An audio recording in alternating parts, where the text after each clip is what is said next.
Hello and welcome to New York Public Health Now. This is where we talk about the why so you can decide what to do. Again, it's Dr. Jim McDonald coming to you from the 14th floor at Corning Tower here in downtown Albany, overlooking Empire State Plaza. And again, our streak of recording these on sunny days continues, which I find fascinating. This is our third episode of season number 2, and our guest today is Dr. Cord Stone, the Director for the Office of Diversity, Equity, and Inclusion here at the New York State Department of Health. But before we welcome you, Dr. Stone, I'd like to introduce my co-host, Joanne Morne, the Executive Deputy Commissioner here at the New York State Department of Health, and formerly our first director of our new Office of Health, Equity, and Human Rights. Joanne, how are you today? I am great. Thank you so much. Always a pleasure to join you, and glad to be here with Dr. Stone talking about Black History Month and how it relates to the goals of the Department of Health and also how we address the social determinants of health. Yeah, it's great to have Dr. Stone here. And, you know, I say this a lot. Our mission at the New York State Department of Health is to eliminate health disparities. And, health disparities are linked to structural racism, systemic racism. They began under the immoral institution of slavery in our country. And the imprint of redlining, limited educational economic opportunity, and exposure to environmental hazards has left a mark across a broad spectrum of health indicators, from maternal health and respiratory illnesses to diabetes, heart disease, and substance abuse disorder. We're going to talk more about this topic today, and it's great to have Dr. Cord Stone with us. Dr. Stone, before you were appointed the Director of the Office of Diversity, Equity, and Inclusion here at the department, you were our Deputy Director of the Office of Sexual Health and Epidemiology within our own AIDS Institute. And Dr. Stone earned his doctorate in executive leadership. I want to talk more about that, and has worked in public health for over 15 years. Joanne, I'm excited to have Dr. Stone on our team. Oh, I'm absolutely excited. Dr. Stone is an absolute asset to the department, and certainly in his current position. So, you know, Dr. Stone, or as I often hear you introduce yourself humbly, Cord, you've had an exciting career in public health. You've served on the forefront of many epidemics, from HIV as well as mass incarceration.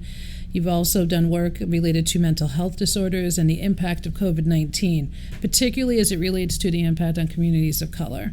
So welcome to you, and thank you for joining us today. Thank you for the invitation. So, Cord, can you just tell us a little bit about yourself and what you do here at the department?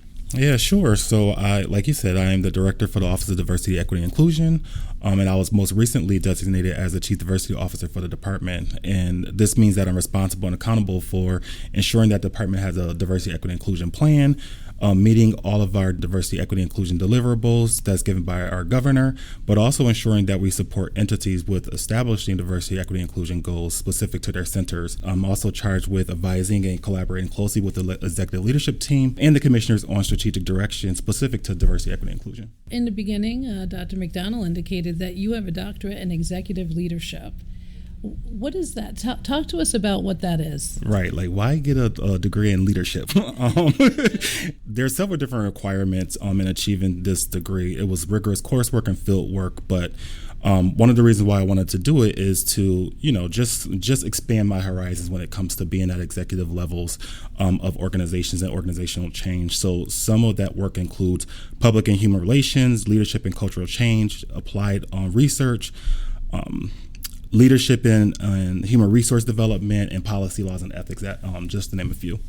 Yeah, Cord, that's great. And I think, it is great to have your expertise in the department. It's not lost on me. February is Black History Month, which is something that, at the department we're celebrating and honoring and reflecting upon. And it just makes me think, I want to start with a concept, though, that I think it's really important. We're just talking about implicit bias.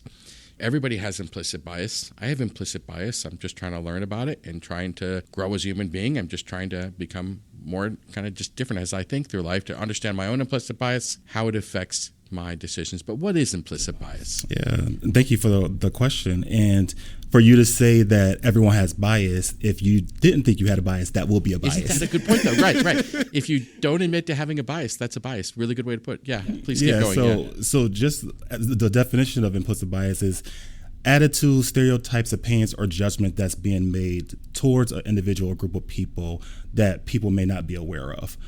So this could come from childhood experiences, growing up, or just in general norms across cultures. So that leads me to ask a little bit about, we hear the term systemic racism. And I don't know that people always understand what the term systemic racism means, but I wonder if you could just chat a little bit about what is systemic racism? So systemic racism, also known as structural or institutional racism, those are the different policies, procedures, or practices that exist in our society or within organizations that makes an unfair advantage for certain groups of people based on race or their cultural backgrounds. On a national or macro level would be something like redlining. Redlining, right. What is redlining? Because I don't think people know what that is. Yeah, so redlining was an approach or strategy where it limited opportunities for certain groups of people to get loans and mortgages for homes. Sometimes this is even used today, but that's just the overall concept. In organizations, it could be something as simple as bias in interview resumes or interview panels. Yeah, it's interesting. When I think of redlining, I think of Levittown, which is like literally what happened is bankers put red lines along maps saying we aren't going to lend money to people of color in these communities. And it's interesting, like when you think about how people accumulate wealth, generational wealth in particular, a lot of it comes from your home. And if you're passing on wealth to your family, if you had no home to pass on, you don't pass as much money on. But it really, if you think about home ownership, there's a lot that comes from home ownership. But if you're told you can't even borrow money for a home just because of the color of your skin, that's an obvious bias. It's obviously systemic racism, and it has generational impact. Absolutely. Yeah, so interesting to talk about the history of redlining and recognize that the very ground that we're on and this neighborhood has been impacted by redlining as well. There's a long history here in the Albany area. So, Cord, there are many things that you're doing within the department, and one of the huge leadership roles that you hold is leading the Office of Diversity, Equity, and Inclusion. Can you talk about the office? Yeah, of course. So it was established in February of last year. I wasn't there during that time, but I was hired in June of last year to take on the responsibility of leading the office. And I think that there's three key reasons why this office was established. One is to ensure cultural inclusivity within our workforce and ensuring that, we meet the needs of our staff through staff engagement, retention, satisfaction, and organizational culture, but also to help build capacity towards our DEI efforts to help staff to build and influence health equity within the work in the communities. Yeah, so I mentioned before, this is Black History Month. What is the significance of Black History Month just to you, and how does it relate to your work in the Office of Diversity, Equity, and Inclusion here at the department? For me, Black history is paying homage to people of Black backgrounds who helped to pave the way for others from Black cultures and for other cultures as well. And it's personal for me because I am a Black person, but also it helped to pave the way for opportunities that I have right now with leading this office and also being at the table. And you're at a lot of tables here, which we really appreciate you being at a lot of our tables here. So what does the Office of Diversity, Equity, and Inclusion do to promote diversity, equity, and inclusion at Department of Health? Can you just give us a few examples of how we actually operationalize that here at the New York State Department of Health? Yeah, I think just quite simple, just normalizing conversations about diversity, equity, and inclusion, being able to talk about sensitive conversations, that's one, but also being able to help guide the office, create plans to where we make impact across the board. So as we've talked about previously, you have a significant public health history, and especially as it relates to leadership. How has that experience influenced your role today? As you all had mentioned earlier, I have a lot of health equity experience through my direct service work, and that led to other consultant opportunities to where I was able to provide diversity, equity, and inclusion consultation to government, nonprofit, and healthcare organizations. So we started out talking about implicit bias, right? Which for many people means if we're going to have intentional dialogue here within the department, we have to create those spaces. What types of trainings have been conducted or are anticipated? Yeah, of course. So we have our implicit bias trainings with our partners from Advancing Health Equity, which is an external consultant who's working with us. And I encourage everyone to participate in that. We are at the final stages of ending that project, but we've heard a lot of good things about this training. In addition to that, there's focus groups that's related. So our goal is to assess, make people aware of health equity, and then also how we can make informed decisions about how we can improve across the board. We're talking to Dr. Cord Stone from the Office of Diversity, Equity, and Inclusion here at the New York State Department of Health. And, Dr. Stone, we use words like diversity, we use words like equity, and we use words like inclusion, but I'm not sure everybody has a real understanding of what those words mean. I'm just wondering, can you just give us a simple understanding of what is diversity? I could break it down in a few words. So diversity is acknowledging differences. So everyone is different in their own unique way. Equity is providing access to opportunities. So internally, that means providing access to job opportunities, promotional opportunities, recognition in those aspects. And then inclusion means making sure that all of those individuals are valued for who they are and bring them to the table to help with decision making and informed decisions across the board. And I think the way you'd explain that was really, really valuable. When you talk about diversity, everybody's different. Nothing really threatening there, by the way. Everybody's really different. We talk about equity, everybody having opportunity. Again, nothing really threatening there. And we talk about inclusion, everybody having an opportunity to be part of this, right? As a leader of an organization, this is really important to me because how many great ideas don't happen in large organizations because you didn't listen to people? Right. And everybody comes with a different point of view, and I really need those different points of view. When I'm leading the New York State Department of Health, trying to protect the health and wellness of 20 million people, I want everyone's point of view. Because quite frankly, most people in New York aren't 60-year-old white heterosexual men like I am. I need to know how everything we do impacts everybody. So I think these words are really, really important, very vital. And I think what you said is key because, like you said, it's not threatening, but we don't want to forget anyone. We just want to make opportunities for others who haven't had that opportunity. Right, and I think it's one of the things where I embrace people's differences. I learn from everybody every day. Public health is public, and it's hard to learn from the public if you're not able to understand that they're different and all need opportunity and all to be included. It's really clear to me that the ability to advance diversity, equity, and inclusion has to be about being intentional, right? A lot of times when we think about, the use of these terms and other terms that we hear throughout public health and healthcare work, the words don't necessarily translate to the action. So public health in practice, if you will. So with all of the work, the training, the prioritization, the intention that's happening within the Department of Health, how do you see and how do you anticipate that's going to impact our communities and our partners across the state? Mm-hmm. Yeah, that's a very important question. I think one of the key things is what Dr. McDonald said is being intentional and being inclusive across the board. And I think one small step is making sure diversity, equity, inclusion, and health equity is embedded across the board throughout every level of the organization, but also being intentional about the messaging and reflecting that in the community so people can know what we do to be able to promote health equity in general in the services that we do. This is Black History Month, and I want to go back to a quote I was thinking about from Dr. Martin Luther King. One of the things that he said once was, of all forms of discrimination and inequalities, injustice in health is the most shocking and inhuman. It is shocking and inhuman, right? And again, justice in health, I think about, as a doctor, I've been a pediatrician for, almost 34 years.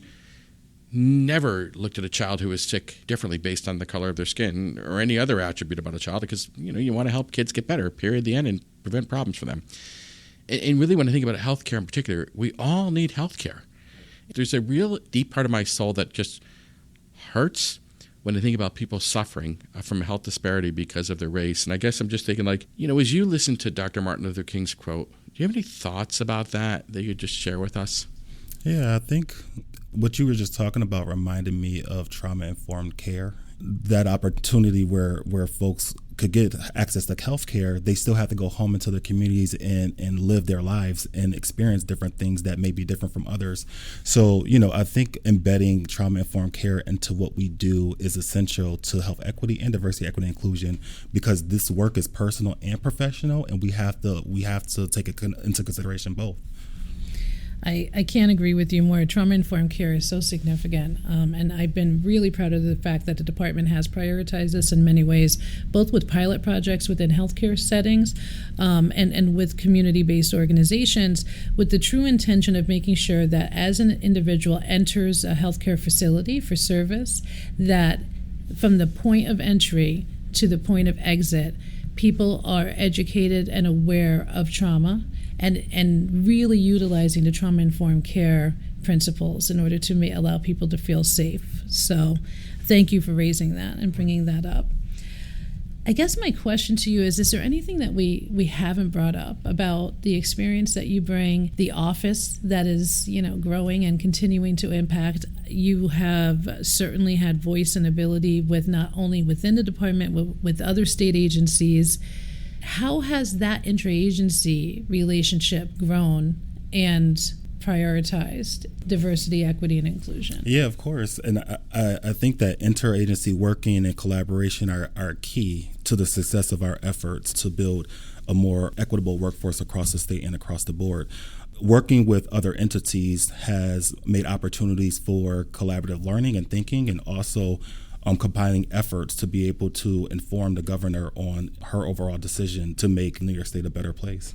We've been talking to Dr. Cord Stone today. And Cord, thank you for joining us today. It's been great to have you. Of course, it's always a pleasure. We start every episode and end every episode the same. We've talked about the why so folks can decide what to do. But today we've talked about really the concepts of diversity, equity, and inclusion. And I like the way you put it, diversity, just kind of recognizing, hey, folks are different.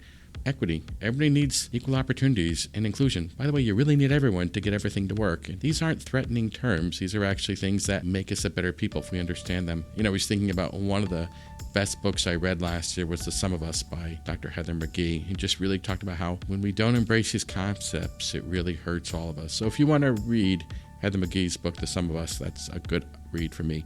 But one of the concepts I want to close with is, if we're going to eliminate health disparities, and if we're going to make meaningful differences in diversity, equity, and inclusion, it's got to be intentional work that leads to actual action, which is what we do at the New York State Department of Health every day. So that's going to do it for today of the New York Public Health Now podcast. As always, if there's a topic of interest you would like to hear us talk about, please let us know by email at publichealthnowpodcast@health.ny.gov. Keep an eye out for the latest New York Public Health Now episode on your favorite podcast player like Apple Podcast, Overcast, Spotify, YouTube Podcasts, and Google Podcasts. To find us, search by our podcast title, New York Public Health Now, or by keyword NYSDOH. Then tap subscribe or the follow button to be notified when we release a new episode, which comes out about every other week. For New York Public Health Now, I'm Dr. Jim McDonald. I'm Joanne Morne. And I'm Dr. Cord Stone. And thank you for listening. New York Public Health Now is a production of New York State Department of Health's Public Affairs Group. Michael Wren is the executive producer and engineer, with additional production support provided by Sarah Snyder, Janine Babakian, Barbara Stubblebine, Alicia Biggs, Monica Pomeroy, and Kyle Koteri. Copyright 2024, all rights reserved. We welcome your feedback. Please email us at publichealthnowpodcast@health.ny.gov.